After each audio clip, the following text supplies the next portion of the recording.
मैं 30 साल की पुलिस इंस्पेक्टर हूँ। मेरे पति दूसरे शहर में जॉब करते हैं तो मैं अकेली ही रह गई थी।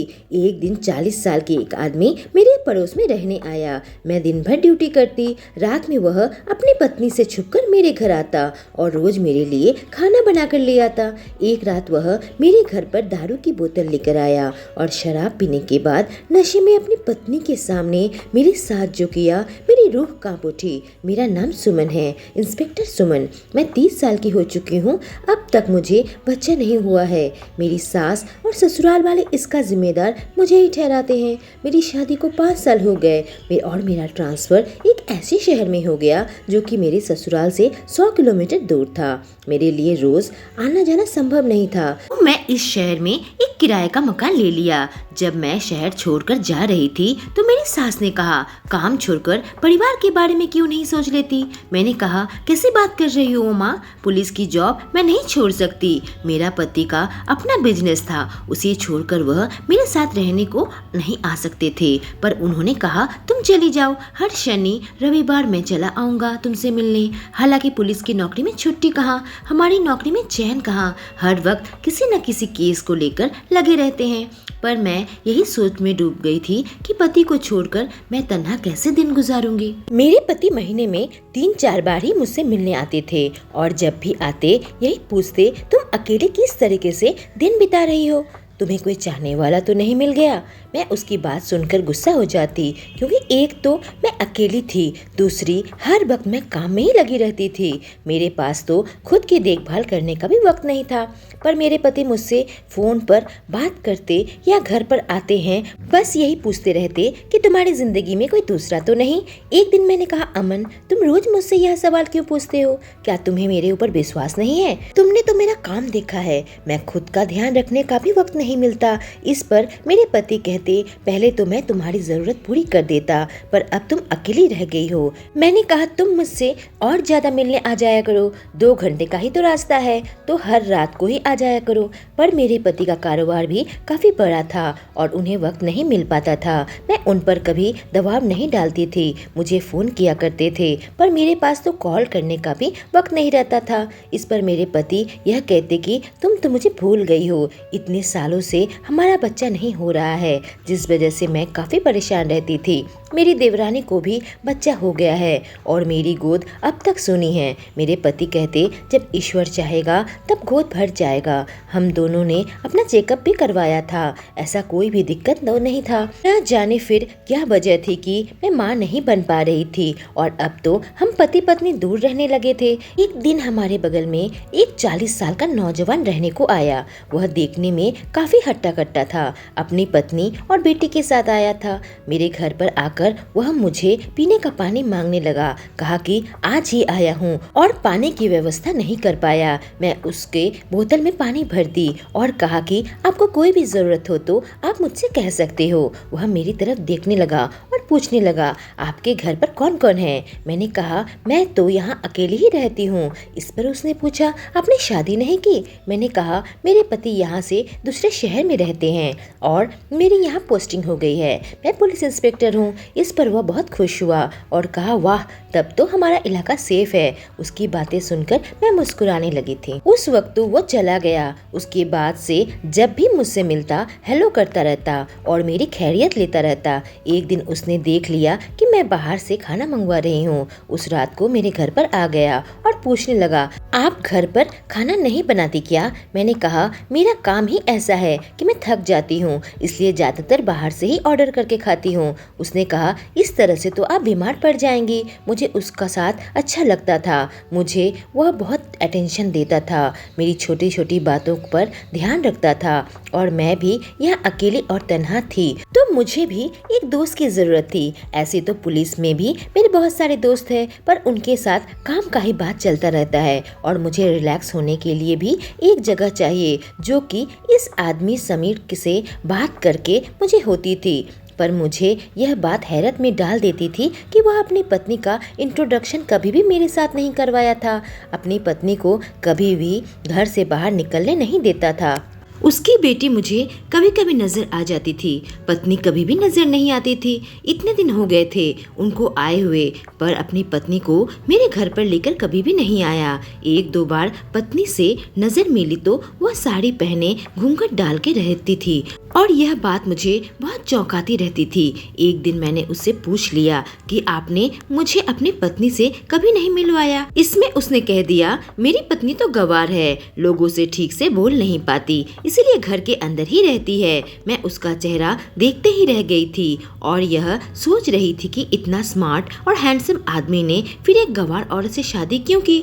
मुझे कभी कभी मन करता कि मैं उसके घर चली जाऊं, उसकी पत्नी से मिलूं, आखिर वह हमारी पड़ोसी है। पर मुझे इसका मौका कभी भी नहीं मिला और समीर अक्सर मेरे घर पर आने लगा। वह रोज रात को मेरे घर पर आ जाता और मेरे लिए खाना लेकर आता। जब मैं खाती थी तो वो मुझे बैठकर देखता रहता और मुझसे बात करता रहता था और खाना खत्म होने के बाद वह अपना बर्तन धोकर उसे लेकर चला जाता। वह मुझे तरह तरह की बातें करता था, कभी एक्सरसाइज की, कभी किसी शहर की, कभी आसपास की, कभी कोई न्यूज़ की और अक्सर मेरी खूबसूरती की तारीफ किया करता था। एक दिन उसने मुझसे पूछ लिया कि आपके बच्चे। उसके सवाल से मैं उदास हो गई और मैंने कहा कि मेरा अब तक बच्चा नहीं हो पाया और अब तो मेरे पति भी दूर रहने लगे हैं। उसने पूछा, फिर आप अपना अकेलापन कैसे दूर करती हो? आपकी भी तो अपनी जरूरत होगी ना। उसकी बात सुनकर मैं काफी घबरा गई। इस तरह का सवाल अब तक मुझसे किसी अनजान मर्द ने नहीं पूछा। मेरे पति अक्सर यह सवाल पूछते रहते हैं, पर मेरा डिपार्टमेंट में काम करने वाले लोग या मेरे आसपास के लोग कभी यह सवाल नहीं किया, जबकि सबको मालूम है कि मैं यहाँ अकेली ही रहती हूँ। आखिर उसके दिल में मेरे लिए क्या है?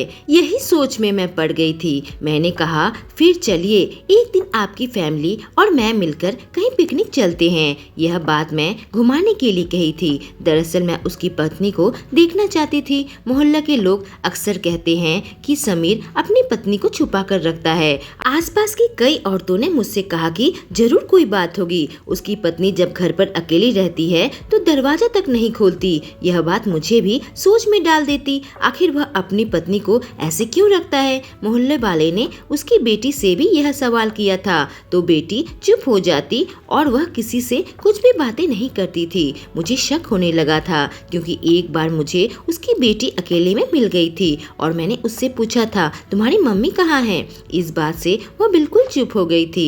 मैंने उससे कहा, घबराओ मत, मैं अच्छी आंटी हूँ, पुलिस आंटी हूँ, बताओ। उसके चेहरे में एक खौफ नजर आया। वह दौड़ती हुई अपने घर चली गई थी। एक दिन मेरे पति ने पूछा, सच सच बताओ, तुम्हें कोई अच्छा लगता है या नहीं? मैंने अपने पति को समीर के बारे में बताया, पर मेरे पति इस बात को सुनकर जलने लगे। कहा कि तो तुमने अपने दिल की जगह समीर को दे दी। मैंने कहा, हमारे बीच में ऐसा कुछ नहीं है, पर मुझे उस आदमी पर शक होता है। पर तुम फिक्र मत करो, मैं पुलिस वाली हूँ, मैं अपना ध्यान रख सकती हूँ और कोई भी आदमी मेरे साथ कुछ गलत नहीं कर सकता। मेरे पति समीर के बारे में पूछने लगे। उसकी पत्नी के बारे में बताया जो कि हमेशा घर पर ही बंद रहती थी और उसकी बेटी जो बहुत ही खौफ में जीती थी और किसी से बात नहीं करती थी। मेरे पति यह बात सुनकर घबराने लगे। मैंने अपने पति को कहा, मुझे समीर अच्छा लगता है, पर मुझे महसूस होता है कि कुछ न कुछ गलत है और बस मैं इस राज का पर्दा उठाना चाहती हूँ।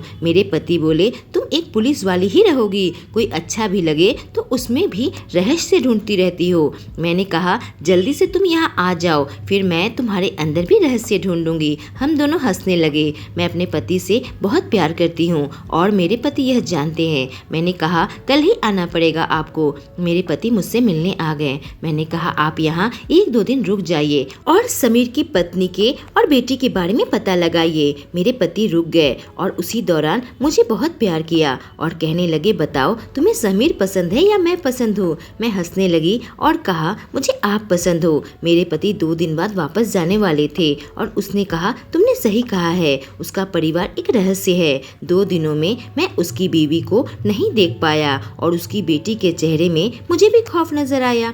हो सकता है कुछ न कुछ गड़बड़ हो और तुम्हारा शक सही हो। मेरे पति चले गए, लेकिन उस दिन मुझे मौका मिल गया समीर के घर के अंदर जाने का। समीर उस रात घर पर नहीं था। मैंने देखा समीर के घर का दरवाजा खुला हुआ है। मौका देखकर मैं उसके घर के अंदर चली गई। अंदर का नजारा देखकर मेरी आंखें फटी की फटी रह गई। मुझे अपने आंखों पर यकीन नहीं आ रहा था जो मैंने देखा। ऐसा कैसे हो सकता है? उसकी पत्नी तो नहीं, मुझे सच का पता लगाना पड़ेगा। तुरंत वहाँ से निकल गई और समीर को कॉल किया। समीर मेरा फोन उठाया और कहा, क्या बात है? मैंने कहा, कहाँ हो तुम? मैं तुम्हें मिस कर रही हूँ। उसने कहा, अच्छा तो तुम मुझे मिस करती हो? मैंने कहा, अभी अभी मेरे पति चले गए हैं और मैं अकेलापन महसूस करने लगी हूँ। कहाँ हो तुम और मुझे खाना देने क्यों नहीं आए? वो हंसने लगा और कहने लगा कि मैं बाहर किसी काम में बिजी हूँ। मैंने कहा, आज रात फ्री हो तो आओ ना, हम दोनों पार्टी करते हैं। वह हंसने लगा,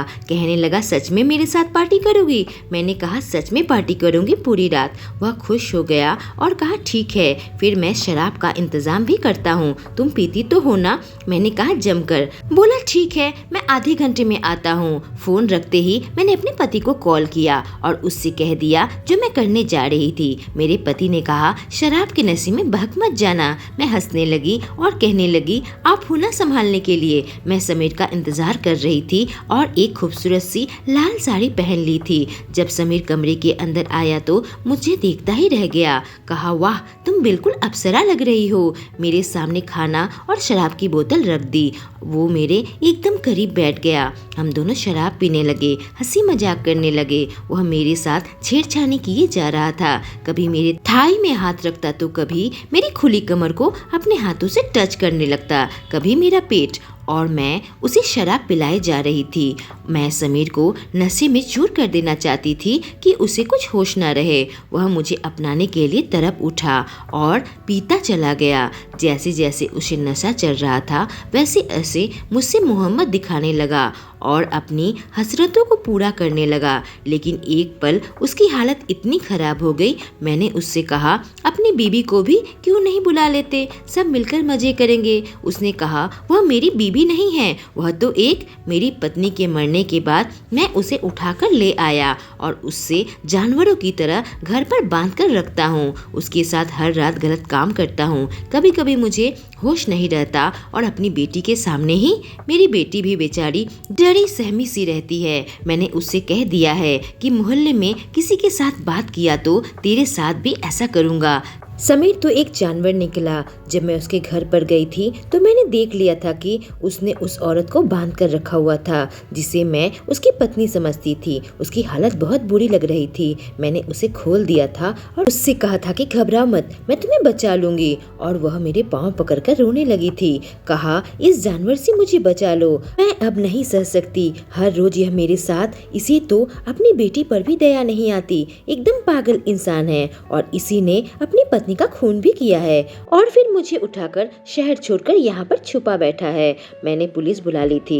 पुलिस ने आकर समीर को गिरफ्तार कर लिया। उस औरत का हमने बयान लिया। वह एक कॉल गर्ल थी, पर समीर ने उसके साथ जानवरों जैसा सुलूक किया था। हमने उस औरत को उसके घर पहुँचा दिया। इन्वेस्टिगेशन से पता चला कि समीर ने अपनी पत्नी का कत्ल किया था। उसकी गंदी हरकतों की वजह से ही उसकी पत्नी और उसके बीच में झगड़ा होता था और वह अपनी पत्नी के साथ भी जोर जबरदस्ती करने लगा था। और एक दिन गुस्से में उसकी पत्नी का कत्ल करके वह अपनी बेटी को लेकर वहां से भाग गया था। उसकी 6 साल की मासूम बच्ची, जो कि अब अनाथ हो चुकी थी, उसे हमने अडॉप्ट कर लिया और एक बच्चे की कमी जो मुझे और मेरे पति को सताती थी वह दूर हो गई थी। हमने अपना घर एक बीच के शहर में ले लिया था जिससे कि हम तीनों साथ रह सके। अपनी सास को भी मैं अपने साथ लेकर आ गई थी। उसके 2 साल के बाद मुझे अपना बच्चा भी हुआ। शायद भगवान ने मेरी सुन ली थी और मैं अपने पति और बच्चों के साथ हमेशा खुश रही। दोस्तों, अगर आपको ये कहानी पसंद आई हो तो हमारे चैनल को सब्सक्राइब करें और बेल आइकॉन को प्रेस करें। Thank you.